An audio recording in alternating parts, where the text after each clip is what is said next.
નમસ્કાર મંતવ્ય ન્યૂઝમાં આપનું સ્વાગત છે। સિટી લાઈવ સાથે હું છું હિના। સમાચારની શરૂઆત કરીએ। રાજ્યના ડીજીપી વિકાસ સહાય એક્શન મોડમાં જોવા મળી રહ્યા છે, ત્યારે હાઈકોર્ટના કડક વલણ બાદ રાજ્યની તમામ સરકારી કચેરીઓના કર્મચારીઓ માટે હેલ્મેટ ફરજિયાત કરાયું છે। રાજ્યમાં સરકારી કર્મચારીઓને ફરજિયાત હેલ્મેટ પહેરવું પડશે। દરેક સરકારી કચેરી પર આવતીકાલથી જ પોલીસ પણ તૈનાત રહેશે, તો ટ્રાફિક પોલીસ ઓફિસમાં ગેટ પર નિયમોનું પાલન કરાવશે। ડીજીપી વિકાસ સહાયે આદેશ કર્યો છે, તો નિયમ હવે બધા માટે સરખા થયા છે। આવતીકાલે દરેક સરકારી કચેરીઓ પર પોલીસ તૈનાત રહેશે। રાજ્યના ડીજીપી વિકાસ સહાય એક્શન મોડમાં આવ્યા છે। હવે સરકારી કર્મચારીઓને ફરજિયાત હેલ્મેટ પહેરવું પડશે। હવે નિયમ પણ બધા માટે સરખા છે।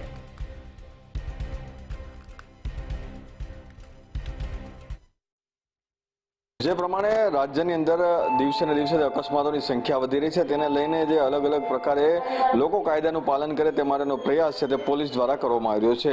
ઘણી વખત દંડનીય કાર્યવાહી, ઘણી વખત ગાડીઓ જે છે જમા લેવા સુધીની કાર્યવાહી, ઘણી વખત કોર્ટના મેમો સુધી આપવામાં આવી રહી છે, પરંતુ લોકો હજી સુધરી નથી રહ્યા। આ સાથે તમામની વચ્ચે જે તમામ જે લોકો જે છે અને ખાસ કરીને જે કર્મચારીઓ છે તેઓ પણ હેલ્મેટ નથી પહેરતા, આ વાત જે છે તે ડીજીપીના સામે આવી છે। ત્યારે ડીજીપીએ પરિપત્ર જાહેર કર્યો છે અને સાથે સૌથી પ્રથમ જે પોલીસ કર્મચારીઓ છે તેને કહેવામાં આવ્યું છે કે તમામ જગ્યાઓ પર સરકારી કર્મચારીઓ જે હેલ્મેટ નથી પહેરતા તેની ઉપર ચેકિંગ કરવામાં આવે। એટલે મોટી મોટી જે ઓફિસો છે તેની બહાર બે પોલીસ કર્મચારીઓ ઉભા રહેશે અને જે લોકો હેલ્મેટ નથી પહેરતા તેને દંડ કરવામાં આવશે અને સાથે સમજાવવામાં પણ આવશે। આ પ્રમાણે પરિપત્ર છે। આવતીકાલથી તેનું જે શરૂઆત જે છે તે પણ થઈ જવાની છે, એટલે કે લોકો જે છે હેલ્મેટ પહેરતા અને સાથે સીટ બેલ્ટ પહેરતા થઈ જાય, જેથી અકસ્માતોની સંખ્યામાં તેનો જીવ બચાવી શકાય અને પ્રયાસ જે છે તે પ્રયાસ કરવામાં આવે છે। પરંતુ આવી ઘણી વખત પ્રયાસ જે છે તે પોલીસ દ્વારા અને ડીજીપી દ્વારા કરવામાં આવે છે, તેમ છતાં પણ હજુ પણ લોકો જે છે તે કાયદાનો ભંગ કરતા જોવા મળી રહ્યા છે।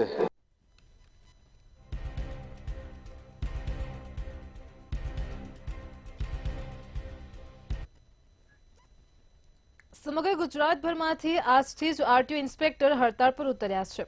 બદલી, બઢતી તેમજ ખોટી રીતે ખાતાકીય તપાસ કરવા મામલે હડતાળ શરૂ કરવામાં આવી છે, અને ત્યારે વડોદરા આરટીઓ ખાતે પણ 30 જેટલા અધિકારીઓ હડતાળમાં જોડાયા છે। આ હડતાળને લઈને અરજદારોમાં પણ ભારે નારાજગી જોવા મળી રહી છે। આરટીઓ કચેરી ખાતે દૂર દૂરથી આવેલા લોકોને ધરમના ધક્કા ખાવા પડી રહ્યા છે। તો રાજ્યભરમાં આરટીઓની કામગીરી ઠપ થઈ છે। બદલી, બઢતી અને ખોટી રીતે ખાતાકીય તપાસ મામલે કર્મચારીઓ હવે હડતાળ પર ઉતર્યા છે। સમગ્ર ગુજરાતભરમાં આજથી આરટીઓના કર્મચારીઓ હડતાળ પર ઉતર્યા છે। વડોદરા આરટીઓના 30 જેટલા અધિકારીઓ પણ તેમાં જોડાયા છે। તો હડતાળને લઈને અરજદારોમાં પણ ભારે નારાજગી જોવા મળી છે। આરટીઓ કચેરી ખાતે દૂર દૂરથી આવતા લોકોને હવે ધરમના ધક્કા ખાવા પડે છે। સમગ્ર ગુજરાતભરમાં આજથી જ આરટીઓ ઇન્સ્પેક્ટર હડતાળ પર ઉતર્યા છે। વડોદરા આરટીઓના 30 જેટલા અધિકારીઓ તેમાં જોડાયા છે। जी जरूर बात करीशू आरटीओ इंस्पेक्टरों हड़ताल तो समग्र गुजरात में आज आरटीओ कचेरी में फरज बजावता तमाम इंस्पेक्टरो हड़ताल पर उतर्या है। अलबत्त तेओनी छेल्ला केटलाय समयथी बढती, बदली और खाताकीय तपासनी जे बाबतो छे तेने लईने तेओनी विविध मांगणीओ सरकार समक्ष हती, परंतु सरकार द्वारा तमाम मांगणीओनो अत्यार सुधीमां कोई सकारात्मक उकेल नहीं आव्या बाद हवे क्यांक ने क्यांक आरटीओ इंस्पेक्टर द्वारा आ हड़तालનું શસ્ત્ર ઉગમવામાં આવ્યું છે। વડોદરા શહેરની વાત કરીએ તો શહેરના છેવાડે દરજીપુરા ખાતે આવેલ આરટીઓ ઓફિસની અંદર 30 જેટલા આરટીઓ ઇન્સ્પેક્ટર કર્મચારીઓ ફરજ બજાવે છે અને તમામ કર્મચારીઓ જે આરટીઓ ઇન્સ્પેક્ટર છે તેઓ આજથી હડતાળ પર ઉતરી ગયા છે। આજે સવારે આરટીઓ કચેરી ખાતે મોટી સંખ્યામાં આરટીઓના કામ માટે આવેલા અરજદારોને ખબર જ ન હતી કે આજથી આરટીઓ ઇન્સ્પેક્ટરની હડતાળ છે, જેને લઈને કચેરી ખાતે આવેલા તમામ અરજદારોને લાખ રૂપિયાનો ધક્કો પડ્યો છે। મહત્વનું છે કે છેલ્લા કેટલાય સમયથી આરટીઓ કચેરી ખાતે ક્યાંક ને ક્યાંક સર્વર ડાઉન થવાના કાતો પછી ટેકનિકલી એરરને લઈને આરટીઓની કામગીરી ઉપર ઘણી મોટી અસર જોવા પડતી હતી। આ તમામ પાસાઓને ધ્યાનમાં રાખીને અરજદારોને અગાઉ પણ ધક્કા પડતા હતા, ત્યારે આજે ઇન્સ્પેક્ટરો અચાનક હડતાળ પર ઉતરી ગયા છે, જેને લઈને આરટીઓ કચેરી ખાતે આવનાર અનેક અરજદારોને ધરમધક્કો પડ્યો છે।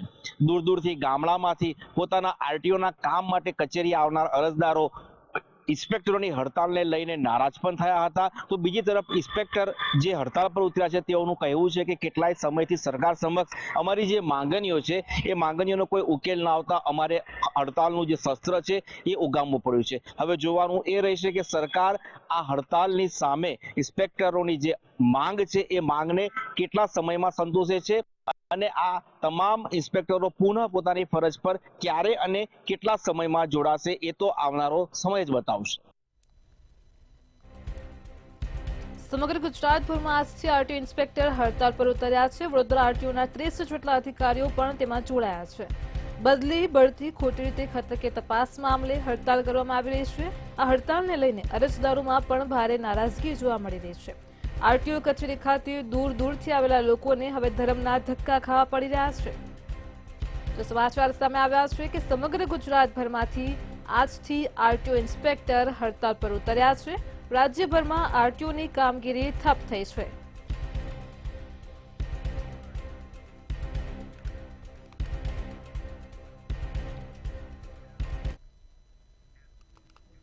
અમદાવાદ શહેરમાં ફરી એકવાર રફતારનો કહેર સામે આવ્યો છે. અમદાવાદ શહેરના મેમનગર પાસે નબીરાની તેજ રફતારે કારે 6 વાહનોને અડફેટે લીધા હતા.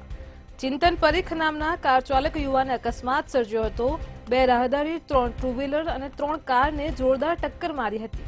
આ ઘટનામાં એક મહિલા અને એક્ટિવા ચાલક ગંભીર રીતે ઇજાગ્રસ્ત થયા હતા. ઇજાગ્રસ્તોને સારવાર માટે તાત્કાલિક હોસ્પિટલ ખાતે ખસેડ્યા હતા. આરોપી યુવાન ચિંતન પરીખ મેમનગરનો જ રહેવાસી છે, જ્યારે કાર માલિકનું નામ હર્ષ પરીખ હોવાનું સામે આવ્યું છે. આ સમગ્ર મામલે ટ્રાફિક પોલીસે આરોપી ચિંતન પરીખની અટકાયત કરી છે. અમદાવાદમાં વધુ એક તથ્યકાંડ થતા રહી ગયો છે. મેમનગર વિસ્તારમાં કાર ચાલકે 6 થી 7 વાહનોને અડફેટે લીધા છે. 4 લોકો ઇજાગ્રસ્ત થયા હતા. ચાલક નશામાં હોવાનો પણ આક્ષેપ કરવામાં આવ્યો છે. એક મહિલા અને એક્ટિવા ગંભીર રીતે ઇજાગ્રસ્ત થયા હતા. એક્ટિવા ચાલક પણ સમગ્ર ઘટનામાં ગંભીર રીતે ઇજાગ્રસ્ત થયા છે. સમગ્ર મામલે ટ્રાફિક પોલીસે આરોપી ચિંતન પરીખની અટકાયત કરી છે. તો ફરી એકવાર અમદાવાદ શહેરમાં રફતારનો આતંક જોવા મળ્યો છે તેમ કહી શકાય. મેમનગર વિસ્તારની આ ઘટના પ્રકાશમાં આવી છે. ટ્રાફિક પોલીસે હાલ તો આરોપીની અટકાયત કરી છે. મેમનગર પાસે નબીરાની તેજ રફતાર કારે 6 વાહનોને અડફેટે લીધા હતા.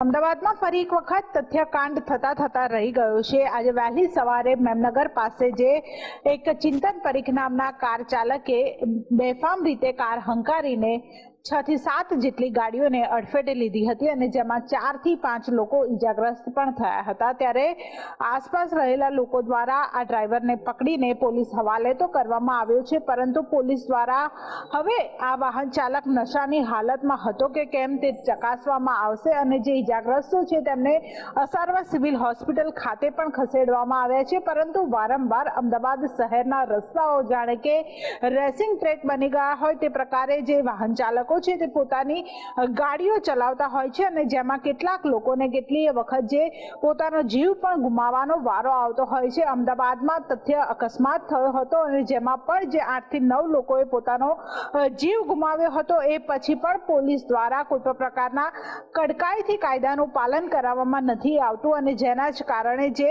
વાહન ચાલકો છે તે બેફામ રીતે પોતાનું વાહન ચલાવતા હોય છે અને તેના કારણે અવારનવાર જ અકસ્માતની સંખ્યામાં વધારો થતો હોય છે. ત્યારે આજે પણ જે આ અકસ્માતમાં જાનહાનિ થઈ છે, કોઈ પણ વ્યક્તિનું મૃત્યુ થયું નથી તે સારી વાત છે, પરંતુ હવે પોલીસ દ્વારા જે આ ચિંતન પરીખ નામનો વ્યક્તિ છે તેને પકડવામાં આવ્યો છે. હવે તેની પૂછપરછ કરવામાં આવશે, તેનો રિપોર્ટ કરવામાં આવશે કે તે નશાની હાલતમાં હતો કે કેમ. આ તમામ જે ચકાસણી છે તે કરવામાં આવશે, પરંતુ કોઈ ઠોસ કાર્યવાહી કરવામાં આવશે કે નહીં તે એક મોટો સવાલ છે. કારણ કે દર વખતે પોલીસ પકડે છે, જેલ હવાલે પણ મોકલવામાં આવે છે, પરંતુ તેમ છતાં પણ જે વાહન ચાલકો હોય છે તે પોતાની સ્પીડ છે તે ધીમી નથી કરતા. હવે જે રૂટ પરથી તે પસાર થયો હશે ત્યાંથી લઈને જે એક્સિડન્ટ સ્પોટ છે ત્યાં સુધીના જે સીસીટીવી છે તે પણ તપાસવામાં આવશે. કારની સ્પીડ કેટલી હતી, ઓવર સ્પીડ કાર હતી કે નહીં તે તમામ વસ્તુનું જે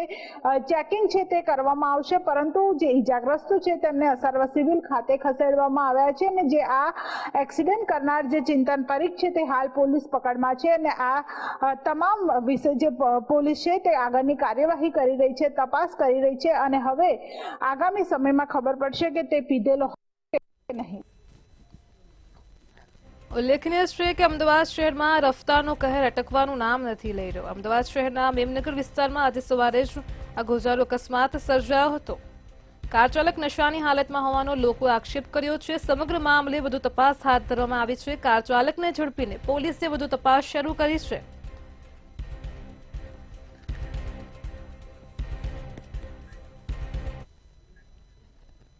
સુરતના 12મા ધોરણના વિદ્યાર્થીઓએ 30 લક્ઝરી કાર સાથે નબીરાઓના સીન સપાટા સામે આવ્યા છે અને ત્યારે મંત્રીઓના કાફલાને પણ ટક્કર મારે તેવો આ વિદ્યાર્થીઓનો કારનો કાફલો છે તેનો વિડીયો સામે આવ્યો છે. 30 જેટલી BMW, મર્સિડીઝ, સ્કોડા જેવી લક્ઝરી કાર સાથે રેલી કાઢી તે પ્રકારના દ્રશ્યો સામે આવ્યા છે.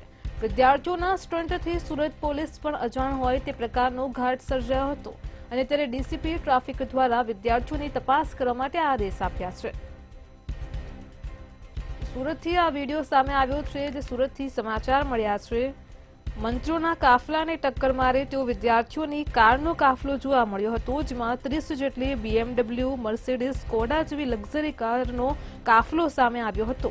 હાથમાં ફાયર ગન સાથે કાર ઉપર અને દરવાજા ઉપર નબીરાઓ લટક્યા હોય તેવા દ્રશ્યો સામે આવ્યા હતા. જહાંગીરપુરાના ડીમાર્ટથી ફાઉન્ટન હેડ સ્કૂલ સુધી કારનો કાફલો જોવા મળ્યો હતો. ડીસીપી ટ્રાફિક દ્વારા વિદ્યાર્થીઓની તપાસ કરવા માટે સમગ્ર મામલે આદેશ આપવામાં આવ્યા છે.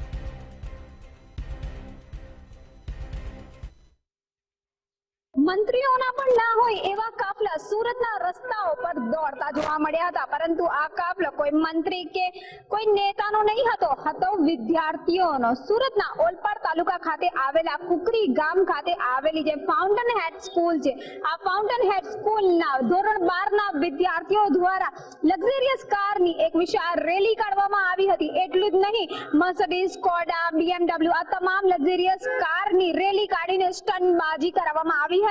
નિયમોની ધજિયા ઉડાવવામાં આવી હતી. ટ્રાફિકના જે કાયદા હોય છે એના લીરા ઉડતા જોવા મળ્યા હતા.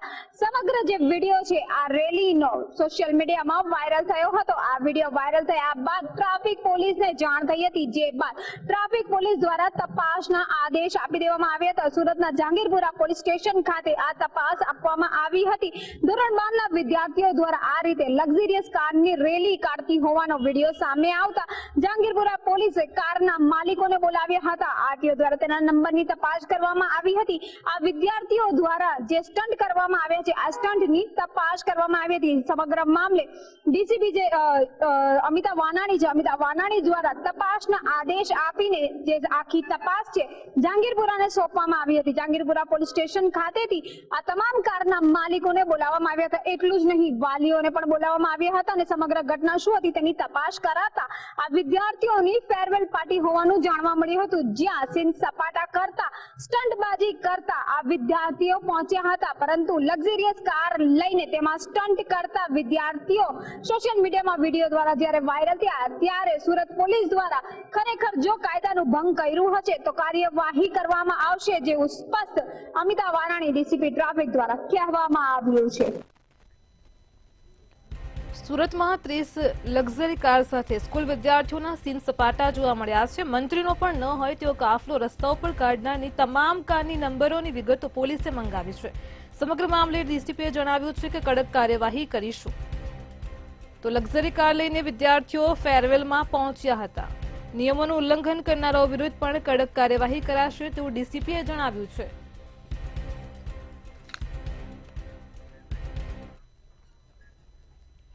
રાજકોટ અગ્નિકાંડનું પાપ ધોવા માટે મેયર સંગમમાં ડૂબકી લગાવવા માટે ગયા છે અને ત્યારે પ્રજાના પૈસે ચાલતી સરકારી ગાડીમાં મેયરના મહાકુંભ પ્રવાસને લઈને લોકો દ્વારા સવાલ ઉઠાવવામાં આવ્યા છે. મહિલા મોરચાના અધ્યક્ષને પણ મેયર સાથે લઈ ગયા હોવાનું સામે આવ્યું છે. પ્રયાગરાજથી રાજકોટ મેયરની કારના ફોટા પણ સામે આવ્યા છે. તો સરકારી કાર પર મહિલાઓના કપડાં સુકાતા ફોટો પણ સામે આવ્યા છે. રાજકોટથી આ સમગ્ર બનાવ પ્રકાશમાં આવ્યો છે. મહિલા મોરચાના અધ્યક્ષને પણ મેયર મહાકુંભમાં લઈ ગયા હોવાની વિગતો સામે આવી છે. રાજકોટ અગ્નિકાંડનું પાપ ધોવા માટે મેયર મહાકુંભમાં પહોંચ્યા હોય તે પ્રકારે વિગતો છે. પ્રયાગરાજથી રાજકોટ સુધી મેયરની કારના ફોટા પણ સામે આવ્યા છે. સરકારી ગાડીમાં મહાકુંભના પ્રવાસને લઈને લોકો દ્વારા અનેક સવાલો ઉઠાવવામાં આવ્યા છે.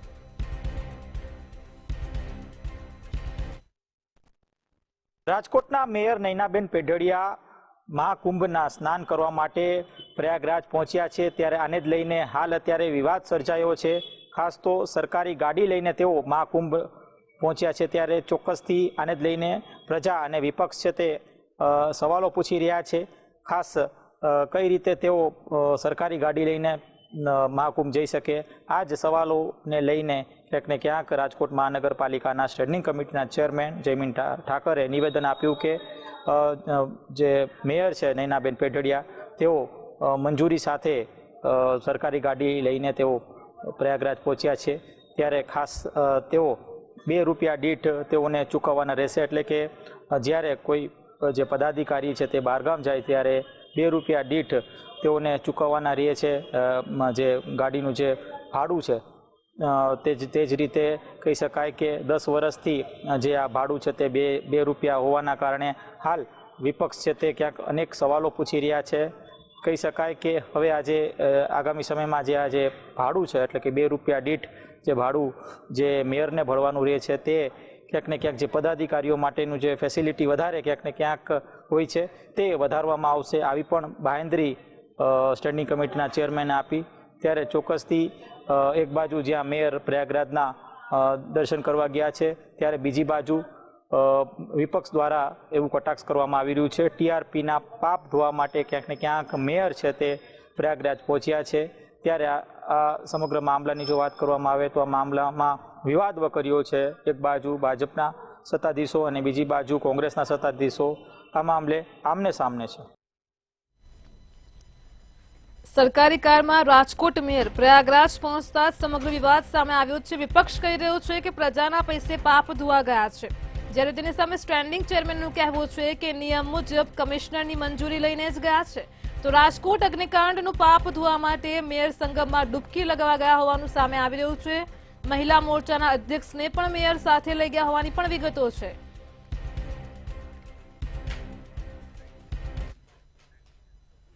ગાંધીનગર અર્બન ડેવલપમેન્ટ ઓથોરિટી દ્વારા 300 નવા આવાસો બનાવવાની મહત્વપૂર્ણ જાહેરાત કરવામાં આવી હતી. વર્ષ 2024-25ના બજેટમાં લો ઇન્કમ ગ્રુપ માટે આ જાહેરાત કરવામાં આવી હતી. આ પ્રોજેક્ટ માટે ₹60 કરોડની નાણાકીય જોગવાઈ પણ કરવામાં આવી હતી, પરંતુ નાણાકીય વર્ષ પૂર્ણ થવા આવ્યું છે, તેમ છતાં પણ હજુ સુધી કોઈ નક્કર કામગીરી શરૂ થઈ નથી. ગુડાના વિલંબથી ઓછી આવક ધરાવતા વર્ગના પરિવારોને હજુ પણ પોતાના ઘરની રાહ જોવી પડશે. તો ગુડાની યોજના અટવાઈ છે. ગાંધીનગરથી આ સમાચાર સામે આવ્યા છે. ગાંધીનગરમાં ગુડાની યોજના અટવાઈ છે. તો આ સાથે જ અર્બન ડેવલપમેન્ટ ઓથોરિટીએ મહત્વની જાહેરાત કરી હતી. 300 આવાસ પ્રોજેક્ટ માટે ₹60 કરોડની જોગવાઈ હતી. વર્ષ 2024-25ના બજેટમાં લો ઇન્કમ ગ્રુપ માટે ખાસ જાહેરાત કરાઈ હતી. તો ગુડાના વિલંબથી મધ્યમ વર્ગના સપના પણ રોડાયા છે. મધ્યમ વર્ગના લોકોને હજુ પણ પોતાના સપનાના ઘર માટેની રાહ જોવી પડશે. પ્રધાનમંત્રી આવાસ યોજના અંતર્ગત ગાંધીનગર ગુડા તરફથી 300 આવાસ બનાવવાની જાહેરાત કરવામાં આવી હતી. જોકે આ પ્રોજેક્ટનું કામ ચાલે ચડ્યું છે, જેના કારણે ગાંધીનગરના 300 પરિવારોને હજુ પણ પ્રધાનમંત્રી આવાસ યોજનાનો લાભ મેળવવા માટે રાહ જોવી પડે તેવી પરિસ્થિતિનું નિર્માણ થયું છે. ગાંધીનગર ગુડા તરફથી LIG આવાસ યોજનાની એક જાહેરાત કરવામાં આવી હતી, જેની અંદર મધ્યમ વર્ગને 300 આવાસ આપવાનું નક્કી કરવામાં આવ્યું હતું.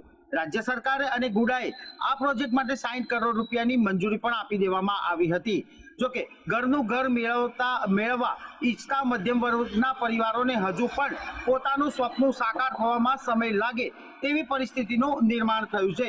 ગુડા દ્વારા પેથાપુર, વાવોલ અને સરગાસનમાં EWS આવાસ યોજના નક્કી કરવામાં આવી હતી. પ્રધાનમંત્રી આવાસ યોજના હેઠળ 2015થી આ કાર્ય શરૂ કરવામાં આવ્યું છે.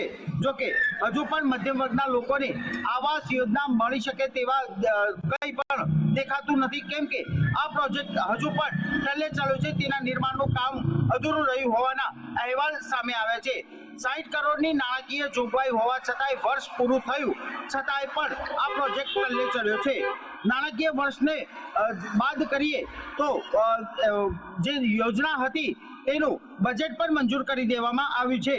ઉડાઈ 300 આવાસો યોજનાની એક સત્તાવાર જાહેરાત કરી હતી અને મધ્યમ વર્ગને આ યોજનાનો લાભ મળશે તે માટે કેટલાક લોકોએ પૈસા પણ ભરી દીધા હતા, પરંતુ આ પ્રોજેક્ટ હજુ ટલ્લે ચડવાના કારણે ગાંધીનગરમાં રહેતા અને મધ્યમ વર્ગના પરિવારોને આ યોજના અને આવાસ મેળવવામાં હજુ પણ સમય લાગે તેવી પરિસ્થિતિનું નિર્માણ થયું છે. ગુડાની LIG આવાસ યોજના અટવાઈ છે. 60 કરોડના બજેટ સાથે 300 આવાસોની જાહેરાત થઈ હતી, તેમ છતાં પણ કોઈ કામગીરી નથી થઈ.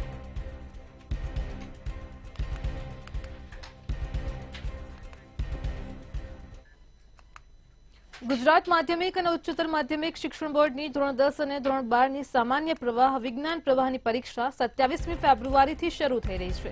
ત્યારે આગોતરા આયોજન બાબતે ગુજરાત બોર્ડે એક્શન પ્લાન જાહેર કર્યો છે. તે મુજબ આ વર્ષે ગત વર્ષની તુલનામાં બોર્ડની પરીક્ષામાં કુલ 1,10,778 પરીક્ષાર્થીઓનો ઘટાડો થયો છે, તો 2 વર્ષમાં જ આ ઘટાડો 2,20,883નો ઘટાડો છે. આ વર્ષે કુલ 14,28,175 પરીક્ષાર્થીઓ નોંધાયા છે, તો ધોરણ 12માં પણ સામાન્ય પ્રવાહ અને વિજ્ઞાન પ્રવાહ બંનેમાં પરીક્ષાર્થીઓ નોંધપાત્ર પ્રમાણમાં ઘટ્યા છે. પરીક્ષાર્થીઓમાં ધરખમ ઘટાડો થયો છે. ધોરણ 10 અને ધોરણ 12ની બોર્ડની પરીક્ષા 27મી ફેબ્રુઆરીથી શરૂ થશે. આગોતરા આયોજનનો ગુજરાત બોર્ડનો એક્શન પ્લાન જાહેર થઈ ચૂક્યો છે. ગત વર્ષની સરખામણીમાં આ વખતે પરીક્ષાઓમાં પરીક્ષાર્થીઓ ખાસ કરીને ઘટ્યા છે.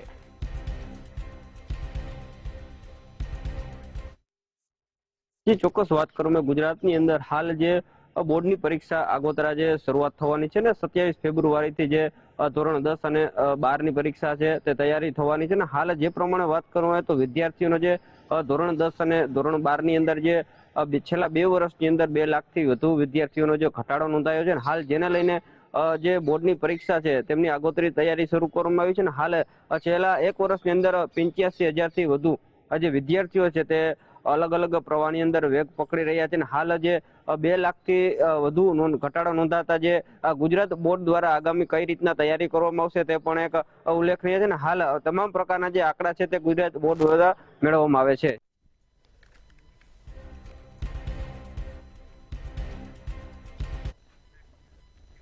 જૂનાગઢ શહેરના વોર્ડ નંબર 4 અને 6માં કોંગ્રેસના તમામ ઉમેદવારોએ મનપાની ચૂંટણીમાં અનોખું સોગંદનામું જાહેર કર્યું છે.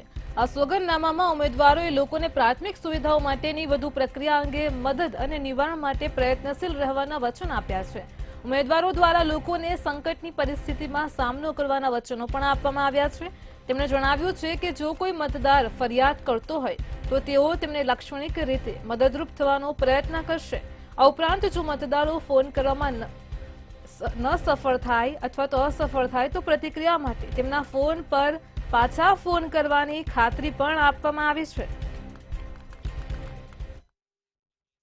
ચોક્કસ કે જે રીતે મહાનગરપાલિકાની ચૂંટણી જાહેર થઈ ગઈ છે અને હવે ગણતરીના દિવસો જે મતદાન ને છે ત્યારે તમામ પક્ષો દ્વારા છે તે પ્રચાર શરૂ કરી છે. ત્યારે મતદારોને રીઝવવા માટે છે તે ઉમેદવારો છે તે અવનવા જે રીતે પ્રયાસો કરતા હોય છે. ત્યારે જુનાગઢ ની અંદર મહાનગરપાલિકાની ચૂંટણીને લઈને વોર્ડ નંબર 4 અને વોર્ડ નંબર 6 ના જે કોંગ્રેસના ઉમેદવારો છે બંને પેનલ દ્વારા છે તે સોગંદનામું મતદારોને રજૂ કરવામાં આવ્યું છે.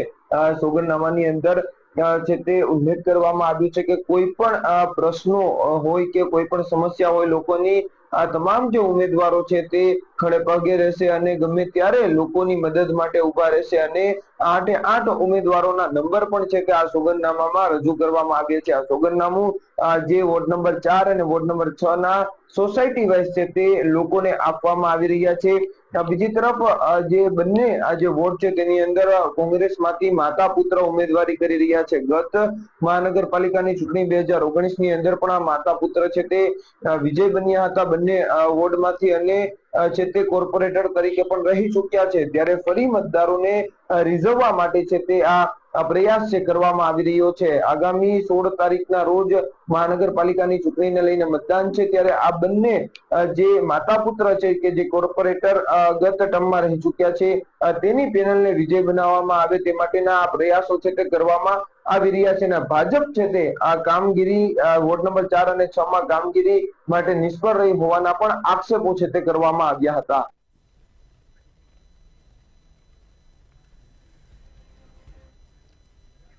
કચ્છ કોંગ્રેસના અગ્રણી મરહુમ મંદ્રા અબ્દુલ્લા હાજી ઇબ્રાહીમને આજથી 40 વર્ષ પૂર્વે કુલદીપ શર્માએ અપમાનિત કરીને માર માર્યો હોવાની ફરિયાદ દાખલ થઈ હતી. આ કેસનો ભુજ સેશન્સ કોર્ટમાં ચુકાદો આવ્યો છે, જેમાં કુલદીપ શર્મા અને સાથી કર્મચારી ગિરીશ વસાવડા દોષી જાહેર થયા છે. બંને ગુનેગારોને કોર્ટે 3 માસની કેદ અને દંડ પણ ફટકાર્યો છે. તો સહ આરોપી પીએસઆઈ બિશ્નોઈ અને બીએન ચૌહાણ મૃત્યુ પામ્યા છે, જ્યારે ત્રીજા પોલીસકર્મી ગિરીશ વસાવડા દોષમુક્ત જાહેર થયા છે. આજે ભુજની કોર્ટે 40 વર્ષ જૂનો કેસ છે તેનો ચુકાદો આપ્યો છે. સમગ્ર બનાવની વાત કરવામાં આવે તો મરહુમ મંદ્રા અબ્દુલ્લા હાજી ઇબ્રાહીમ છે કે જેઓ કોંગ્રેસી આગેવાન છે કે તેઓ તત્કાલીન જે પોલીસ વડા હતા કુલદીપ શર્મા, તેઓ તે સમયે તેઓને તેમની એસપી કચેરી મળવા ગયા હતા, ત્યારે ક્યાંક ને ક્યાંક જે કુલદીપ શર્મા છે તેઓ અને તેમના સાથીદારોને બોલાવી માર માર્યો હોવાની ફરિયાદ છે તે નોંધાઈ હતી. જે કેસ છે તે સતત 40 વર્ષ સુધી ચાલ્યો હતો અને ગઈકાલે જ આ જે કેસ છે તે અંતિમ તબક્કામાં પહોંચ્યો હતો અને આજે ભુજની કોર્ટે આનો ચુકાદો આપ્યો છે અને 3 મહિનાની કહી શકાય કે જેલ અને દંડ ફટકાર્યો છે. જે ઇબલા શેઠ છે તેમના પુત્ર છે જે ઇકબાલ મંદ્રા, તેઓ આજે ખુશી વ્યક્ત કરી હતી અને જે કોર્ટ પરિસરની બહાર પરિવારજનો સાથે આજે ખુશી વ્યક્ત કરી હતી અને જે ન્યાયની અપેક્ષા હતી તેમાં ન્યાય થયો છે. તે ક્યાંક ને ક્યાંક કહી શકાય કે જે ઇબલા શેઠ છે તેમના પુત્ર ઇકબાલ મંદ્રા સહિતના જે પરિવારજનો છે તેઓ આજે ખુશી વ્યક્ત કરી હતી, કારણ કે જે રીતના સતત 41 વર્ષ સુધી આ કેસ ચાલ્યો હતો અને આજે કોર્ટે ચુકાદો આપતા જ કહી શકાય કે જે ન્યાયાલય છે તેમના ઉપર ભરોસો મૂક્યો હતો અને ખુશી વ્યક્ત કરી હતી.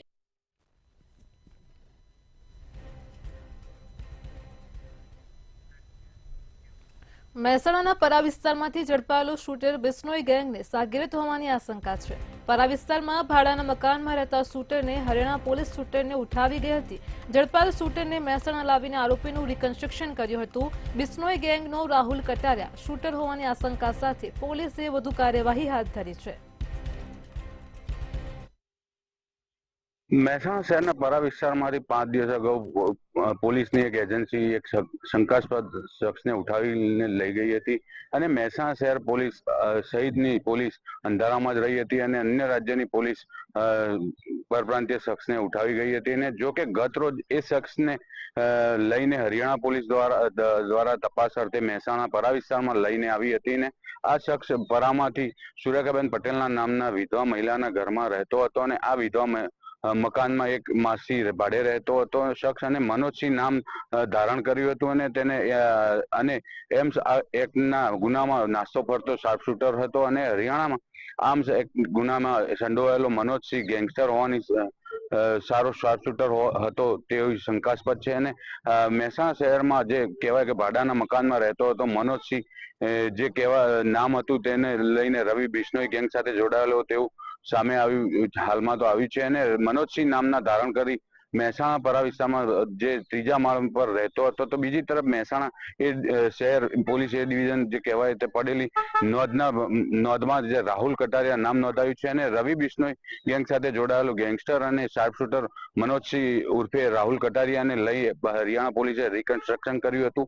અને ત્યારે મહેસાણા શહેર પોલીસ અંધારામાં રહી હતી અને હરિયાણા પોલીસે રવિ બિશ્નોઈના ગેંગસ્ટર શાર્પશૂટરને ઉઠાવી જતા મહેસાણા પોલીસની કામગીરી સામે સવાલો પણ હાલમાં ઉભા થયા છે.